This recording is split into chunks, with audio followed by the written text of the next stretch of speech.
एक बार दो दोस्त होते हैं, राजू और काजू। राजू की जॉब लग गई होती है पर काजू की नहीं। काजू कहता है।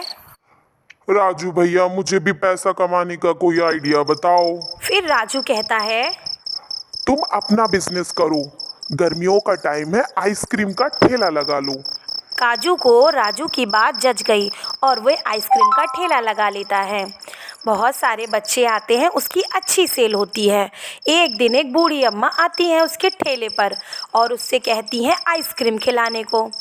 वह बेचारा काजू भोला भाला उन बूढ़ी अम्मा को आइसक्रीम दे देता है और बूढ़ी अम्मा आइसक्रीम खाती हुई जंगल की तरफ जाने लगती हैं।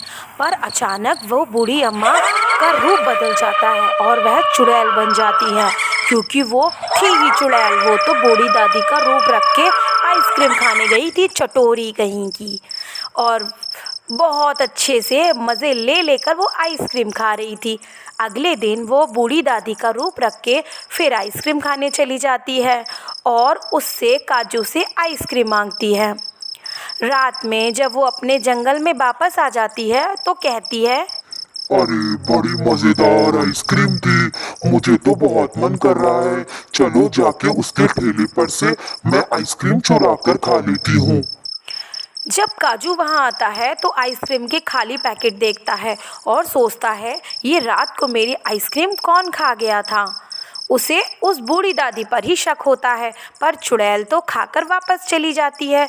अगले दिन वह फिर आती है आइसक्रीम खाने, पर इस बार वो बूढ़ी दादी को पकड़ लेता है और उनसे कहता है कि तुम ही ने मेरी आइसक्रीम खाई है। बूढ़ी दादी हंसते हुए कहती है, हाँ बोलो, खाई है मैंने आइसक्रीम, क्या कर लोगे तुम मेरा? तुम जानते नहीं हो मैं कौन हूँ।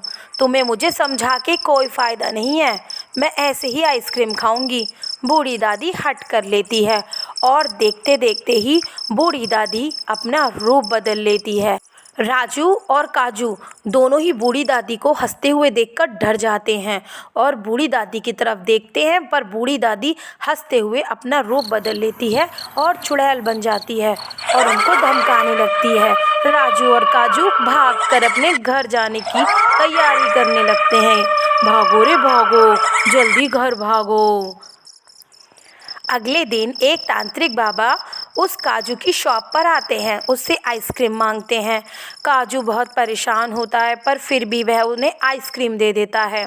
तब बूढ़े बाबा उनसे उसकी समस्या पूछते हैं। तब काजू कहता है कि बाबा, मुझे एक चुड़ैल ने परेशान कर रखा है, मेरी सारी दुकान ख़राब कर दी है। वह बाबा कहते हैं कि मैं तुम्हें एक जादुई जल दूंगा, तुम उस जल से उस चुड़ैल को ख़त्म कर सकते हो। ठीक है, तुम किसी भी बहाने से वो जल उस चुड़ैल को खिला देना या पिला देना। आइसक्रीम में मिलाकर तुम ये जल पिला दोगे तो वो हमेशा हमेशा के लिए चुड़ैल तुम्हारा पीछा छोड़ देगी, ठीक है ना? और फिर तुम उसे मेरे पास ले आना। ओ काजू, जल्दी ला, मुझे आइसक्रीम दे, मुझे आइसक्रीम खानी है। क्यों, बहुत बन रहा है? मैं तेरी आइसक्रीम मुझे नहीं देगा खाने को, तेरा सारा ठेला उठाकर फेंक दूंगी। चल, मुझे आइसक्रीम दे। लो चुड़ैल जी, आज एक नया फ्लेवर ट्राई करो। मैं तुम्हारे लिए शहर से एक नया फ्लेवर लेकर आया हूँ, तुम्हें जरूर बहुत पसंद आएगा।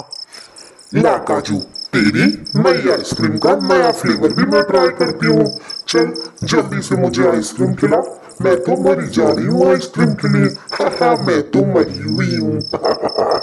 ऐसा कहकर वह काजू वो जादुई जल मिलाकर आइसक्रीम उसको खिला देता है और देखते देखते ही चुड़ैल को चक्कर आ जाते हैं। चक्कर आने से उसे बहुत ही कमजोरी महसूस होती है। वह कहती है कि तुमने क्या खिलाया?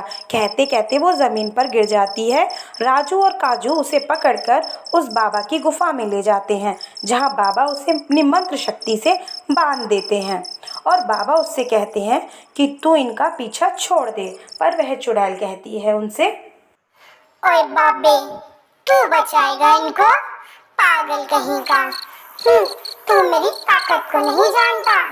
पागल बाबा, मान जा।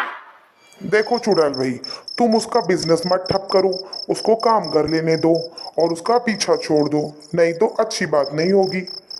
बाबा उस चुड़ैल को अपनी मंत्र शक्ति से एक छोटी लड़की में बदल देते हैं। इस तरह उन दोनों दोस्तों का, राजू और काजू का पीछा उस चुड़ैल से छूट जाता है और राजू आराम से अपनी आइसक्रीम का ठेला लगा के अमीर हो जाता है। तो बच्चों, तुम्हें भी आइसक्रीम पसंद है तो तुरंत हमें कमेंट करके बताओ कि कैसी लगी और सब्सक्राइब ज़रूर करना।